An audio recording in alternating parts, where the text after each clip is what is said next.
শিক্ষা, বিভিন্ন জ্ঞানী করার সুব্যবস্থা রয়েছে এখানে। দেখতে পাবেন বানরের ভাষা। হ্যালো গাইস, আসসালামু আলাইকুম। আপনারা সবাই কেমন আছেন? গাইস, এই ভিডিওর মাধ্যমে এমনি একটু দর্শনীয় স্থান দেখানোর চেষ্টা করব, যাহা অবস্থিত গাইবান্ধা জেলার পলাশবাড়ী উপজেলার হরিণমারি গ্রামে ব্যক্তিগত উদ্যোগে গড়ে তোলা হয়েছে ড্রিমল্যান্ড এডুকেশন পার্ক। আজ আমিও দেখব এবং ভিডিওর মাধ্যমে আপনাদেরও দেখাবো ইনশাল্লাহ। অতএব ভিডিওটি শেষ পর্যন্ত দেখুন। Let's go. ভিউয়ার্স, গাইবান্ধা থেকে মোটরসাইকেল নিয়ে রওনা দিলাম পলাশবাড়ির উদ্দেশ্যে।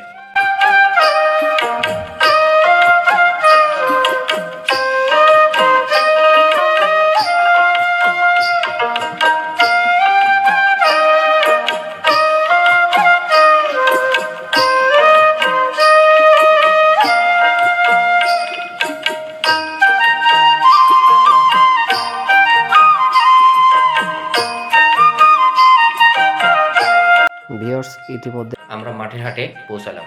হ্যালো ভিউয়ার্স, মাঠের হাট নামকরণ এবং এর উৎপত্তি কিভাবে হয়েছে তা আমার জানা নেই। ভিউয়ার্স, যদি আপনাদের জানা থাকে তাহলে অবশ্যই কমেন্টে জানিয়ে দেবেন। ভিউয়ার্স, রাস্তায় যাচ্ছি, দুই পাশে সবুজ মাঠ, শীতের এই হিমেল বাতাস শরীরে লাগতেই মনটা যেন আরও শীতল হয়ে যাচ্ছে। প্রকৃতির এই পরিবেশ এবং শীতের এই হিমেল বাতাস উপেক্ষা করে এবং নতুন কিছু দেখার উদ্দেশ্যে যাত্রা শুরু করলাম।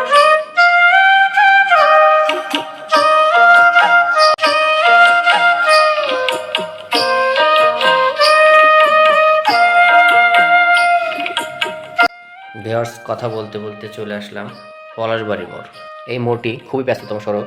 উত্তরবঙ্গের রংপুর বিভাগের সকল যান্ত্রিক গাড়ি চলাচল করে থাকে।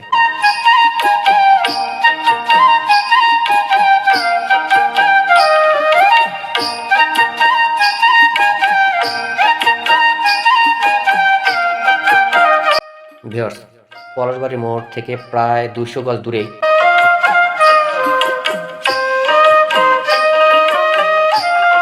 ফায়ার সার্ভিসের ঠিক অপর সাইডে সেই ড্রিমল্যান্ড এডুকেশন পার্ক। আমরা যে কোনো সরু রাস্তা দিয়ে এগোতে লাগলাম। পাশে দেখতে পেলাম এক বিশাল কলার বাগান এবং তার পাশেই লেখা আছে ড্রিমল্যান্ড এডুকেশন পার্ক। বিশাল এক গেট, গেটে লেখা আছে ড্রিমল্যান্ড এডুকেশন পার্ক। শিক্ষা, ইতিহাস, বিনোদন। ভিউয়ার্স, প্রথমে আমার গাড়িটি তাদের নির্দিষ্ট স্থানে গ্যারেজ করলাম।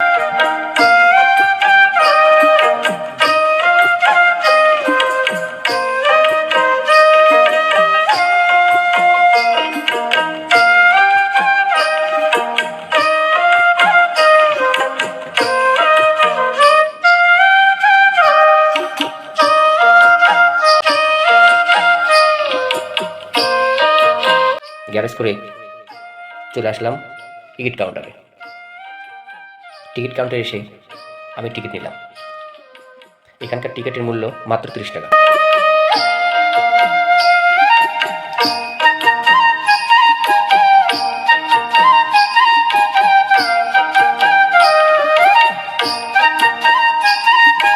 টিকিট নেই, সেই গেটের সামনে এসে দাঁড়ালাম।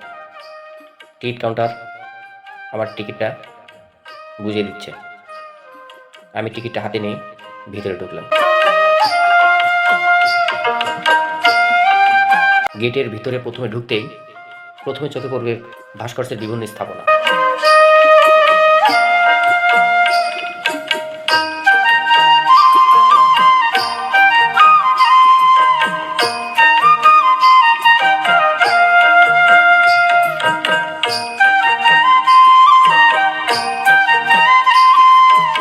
সেই সাথে প্রকৃতির সৌন্দর্য, বিভিন্ন বিদেশি বৃক্ষ, ফুলের বাগান, পশু পাখি ইত্যাদি।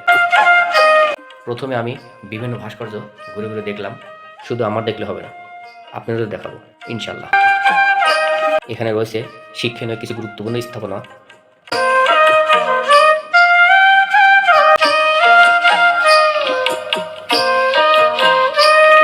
যেমন মাওলানা আব্দুল খান ভাসানীর ভাস্কর্য, পলাশী যুদ্ধক্ষেত্রের মানচিত্র, জাতীয় স্মৃতিসৌধ, বাংলাদেশের মানচিত্র, শহীদ মিনার,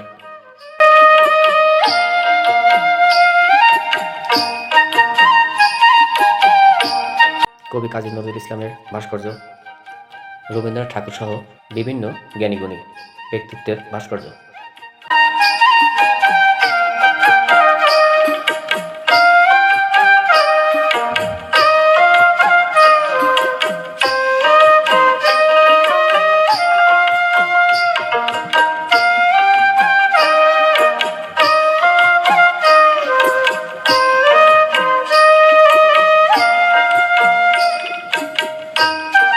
এই ভাস্কর্য ও সৌন্দর্য প্রকৃতি দেখতে দেখতে আপনি ক্লান্ত হলে তার জন্য দোলনায় বসে দোল খেতে খেতে ক্লান্ত দূর করার সুব্যবস্থা রয়েছে এখানে।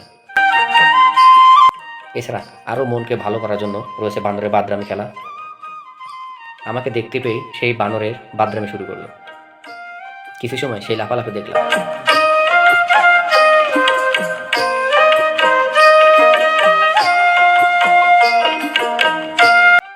বানরের মন খারাপ দেখে আমার মনকে শীতল করার জন্য চলে আসলাম পুকুর পাড়ে, শান বাঁধা পুকুর ঘাট, যা এই স্থানটিকে আরও আকর্ষণীয় ও সৌন্দর্য বৃদ্ধি দ্বিগুণ করে তুলেছে।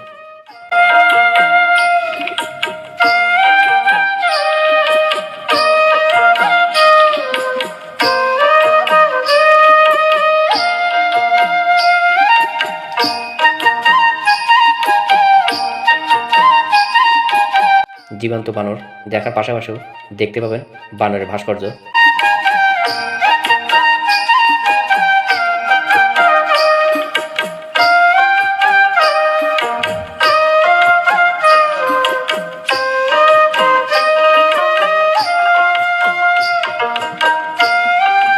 বিভিন্ন ফুলের সমারোহ,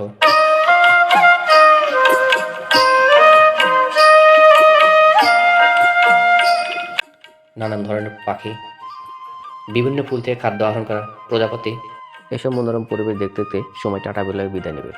আজ আমিও এখানে বিদায় নিচ্ছি। বাই, আল্লাহ হাফেজ।